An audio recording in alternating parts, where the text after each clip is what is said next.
Alright, if you are aspiring to be a modern Renaissance man, you're looking to become that guy that walks into any single room and you're able to strike up a conversation about literally almost anything. You're able to make these genius insights. You're able to manage all these hobbies, these interests, and you're able just to have this sophisticated tone or just aura behind yourself, this gravitas where you walk and people know that you're this kind of man, right? Alright, I'm kind of gassing here, but you get the point. Now there's this huge trend of being this modern Renaissance man. If that's something you're trying to become, well, then I guess this video is for you. I'm going to be sharing some videos, I'm just going to be sharing some tips and habits that I personally use, especially my workflow with Obsidian, and how you can also use it yourself, right? Integrating it into your personality, into your day-to-day work life, your workflow, your basis, and how you basically operate as a human. I've been using Obsidian for nearly almost 5 years now, and I don't really think of it much as just like daily life, but I just want to share some ways how to approach Obsidian, how to use it, and really how you can basically develop yourself into this ideal sort of Renaissance man, right? We're kind of living through this aura or this era where you basically can become a figure like this, right? Because there's so much opportunity and information and all this stuff out there available for anyone to take advantage of and to create something interesting from it, right? But before we dive into the ways of how to use Obsidian and integrate it into your life to basically think through the lens of modern Renaissance man, I have to let you know the philosophy behind it so you can understand, right? You want to have the proper foundation set so when you move into like using any tool, whether it's Obsidian, whether it's Notion, whether it's anything, you need the proper framework. The tools don't matter. Actually, it's all secondary.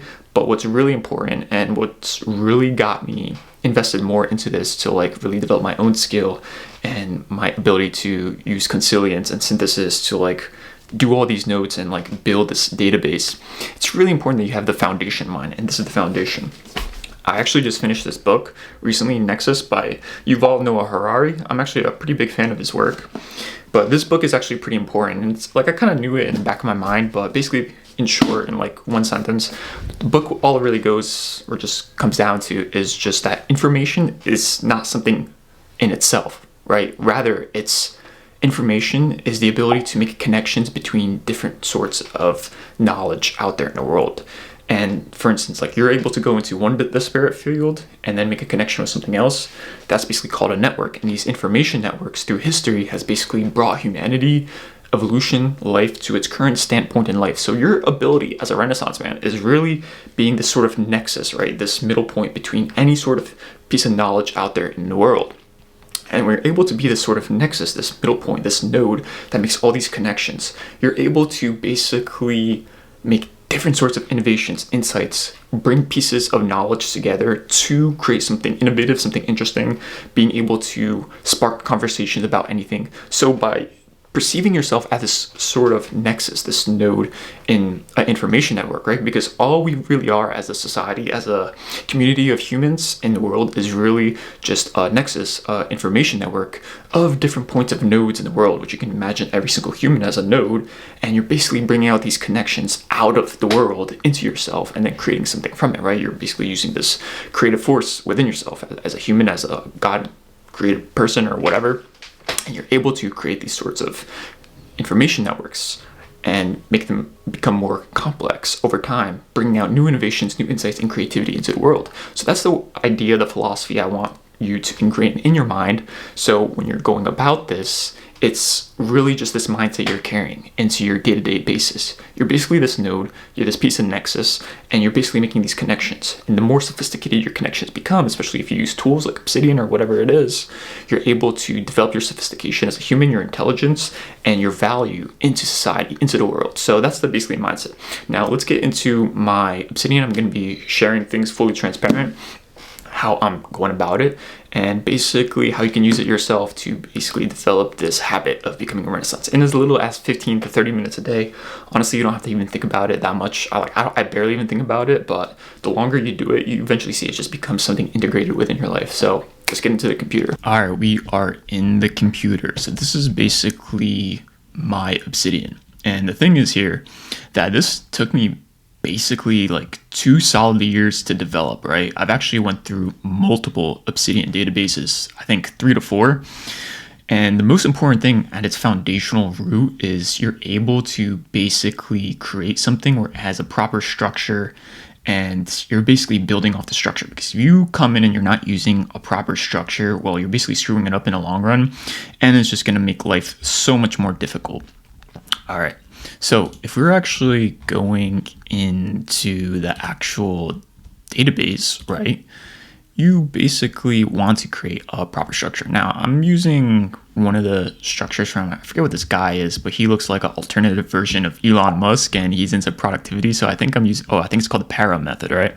So I basically created a structure for this, and basically been using that, right? So we have areas, we have resources, we have archive, and what I basically have here is basically a bunch of nodes that I collect, and we basically create the database off that. So archive is basically just anything from journals to sources, right? Things I'm reading, things I'm learning, things that are on the go or I'm just taking note of.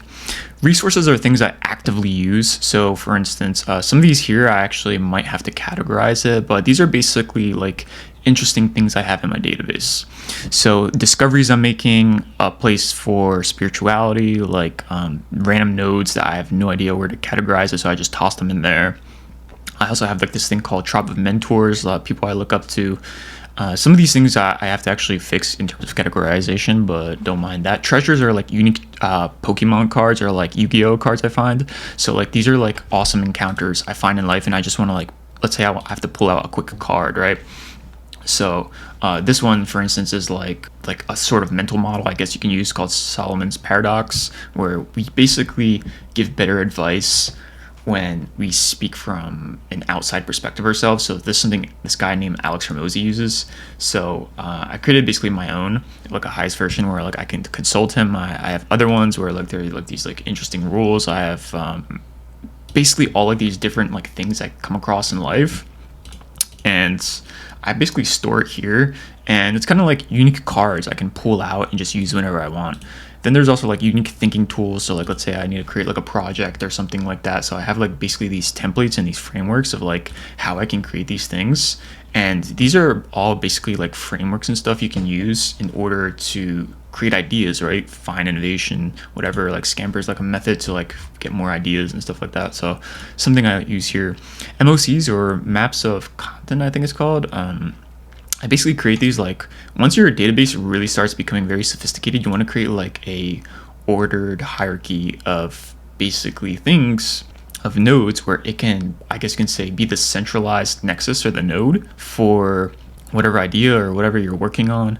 And then what you can do from there is just connect this as like the hierarchy point. So it kind of may look like a central node here, and then everything here connects. So like when we zoom in, yeah, there's like a lot of stuff going on here. So let me find like a node that may be like a MOC. Let's see, so like a personal life node. So like something over here. Gosh, there's so much going on here, right? So anything from like people I'm meeting, what I like doing, what I don't like doing, some personal beliefs matrix, right? So like you want to like connect everything to whatever it is or whatever kind of MOC that you create. So that's kind of like the idea behind it. Let's look into this one. This one should not be too sensitive, but like all like interesting like philosophies and things I'm capturing. So I'm just kind of like running down some basic structures, like actually just like random stuff, like whether it's like some sort of plugin I'm using or contacts. I'm not going to go into that because it's kind of sensitive there, but that's for like resources, right? And then archive, and then going into areas here. These are basically like projects I'm working on. Honestly, I haven't updated this, but like it's something good to have, especially if you actively use. And also too, like projects are like whatever's actually being worked on right now. I haven't recently used this, but it's also like another good thing to use.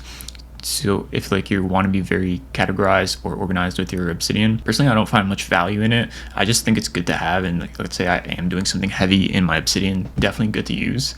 But let's go into something more useful. Definitely if you're like using templates and stuff like that, I'm gonna run through like some basic templates I use and how it can like really help you streamline your workflow. Because if you're capturing random notes on the go, like you're quickly researching whatever, let me show you something cool. So if we go to like my basic notes template, if you go into like this one right here, I basically create this structure where you create the content, right? It's just like an empty thing. So I basically created like tags if I ever use them. I don't really use them much, but when I ever insert this into any node or like file or whatever, like the date automatically gets updated, so does the time. I usually import the source here by like linking it to whatever I want. And then the author too, I like to create nodes where like I'm linking back to the authors. And then content is just like, this is the simplest, most MVP version of like a note as you can possibly get. So we have that.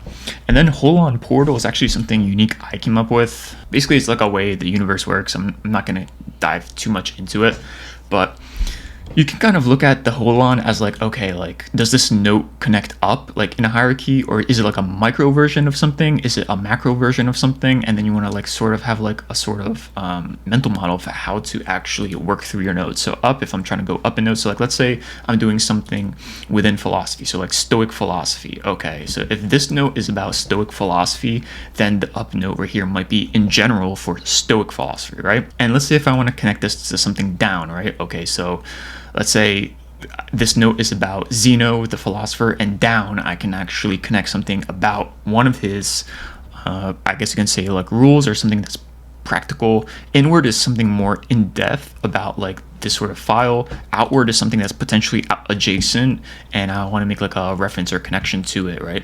But that's for basically the note one. Another interesting one I have is called on the go. So you want to basically have, I call it OTG. Let me find a template. So on the go template is basically kind of the same thing, and I just want to be fast. Like when I'm pulling up a file or whatever on my phone or whatever it is, I just want to be fast. I'm pulling up this thing and I'm just writing content down. Usually the way it is just like I put in a link, I toss in a link, and then I start writing. And then in case like if the same day, and usually the way I do this is just like, okay, so the title would be like OTG, 11, 25, 24, and then the way I create these OTGs or on the goes are just like about the concept. So like topic, name, it could be like a knowledge piece or like reference, like any sort of like mental reference you can have. So like whenever you're searching it, you can find it. Because if you just name everything OTG, what I found in my personal use of this is like you won't find the knowledge. So basically the best way to go about it is to reference it some way in the title, and then you will get a lot of value from that by being able to search it back up in your database. So that's the way I go about it. So then let's imagine this is like a note here. I'll show you some examples in just a second. And then let's say if I'm continuing and find more sources from like different nodes, I usually just space it out just so it kind of looks like this. So let's go into an actual OTG, something, I don't know, something recently. So I don't know, like something about the way I created this one was, I was probably like researching something about newsletters. So I found the source and then I made some basic nodes here. And a good practice to do, like whenever you're creating any of these nodes, is to like link actively. Speaking of links, let's actually go right into it and show you how I'm kind of like linking stuff. So since this thing is kind of related, this video is related to like Nexus, I created like this unique, what's it called? Like a template for books. And I'll show you that in just like a second here so you can get, but oh, you can actually just copy it right off here. But basically, whenever I'm capturing notes or anything, I'm always just like collecting the main idea and then I'm referencing to it actively. So I'm building the nodes in my database. So let's look back out here. So one of my big ones are like, okay, Art of the Impossible. This is like a favorite read, right?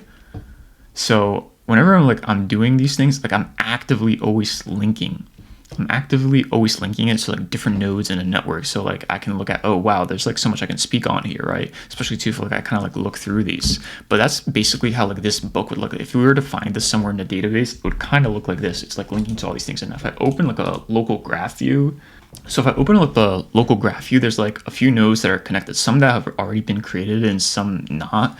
But you can kind of see here that like I'm actively linking stuff, whether it's something about truth, something about order. And the way I figure out what to link so I can reference it in the future is basically off like main keywords I know. So I know religion is probably like a big keyword in my database. I know authority is. I know something about consciousness is. I know something about mammals is. So the way I'm creating these is just like I'm trying to like interlink them actively. So like this one actually here should be what's called linked, right? Reality, that's a big one. Consciousness, computers, civilization, these are big ones. So when you're actively going through these, it's best if like you're linking the main keywords. Now let's talk about like this actual template, because I know some people may be probably interested into it. It's actually called Comprehensive Engagement Framework. I got this from some guy, I forget who it is, but basically what you want to do is you want to take meaningful notes. And the way it really is just like you don't have to like, honestly, I don't even use all this stuff. In the beginning I did, but it really comes down to like 3 things. It's really insights, contextualize knowledge, and to apply knowledge. So insights are basically like unique insights, connections, right? Like you as the nexus, the node, you're basically collecting these insights, whatever it is, and then you're basically jotting it down here. Contextualize is basically like general knowledge, so like you understand it. So like basically like all this information here. To apply is like practical stuff, so you're not leaving information behind and you have actually something you can practically apply and use in your life. So like just notes you're capturing from your book, and that's basically it, right? All these other areas I don't really use, but that's basically the main thing here. Now when it comes to like on the go, let me just show you like some other things. Like maybe I missed it out before, but look at all these OTGs I got, right? Like OTG, neurotheology, color theory, neuroscience, pricing page, offer types. You basically want to have like these OTGs like created in such a way where like the keywords of whatever the main thing is, it's here in the headers, right? So if I do something about like peak performance, you can kind of see some OTGs about peak performance, right? Like you can kind of see, so like whenever I'm typing or searching something in my database, it's there, it's linked, because I'm not going to remember this exactly how I created or like when I created it. Like I'm not going to remember the date, hell no. But what I will remember is like the OTG and the keyword.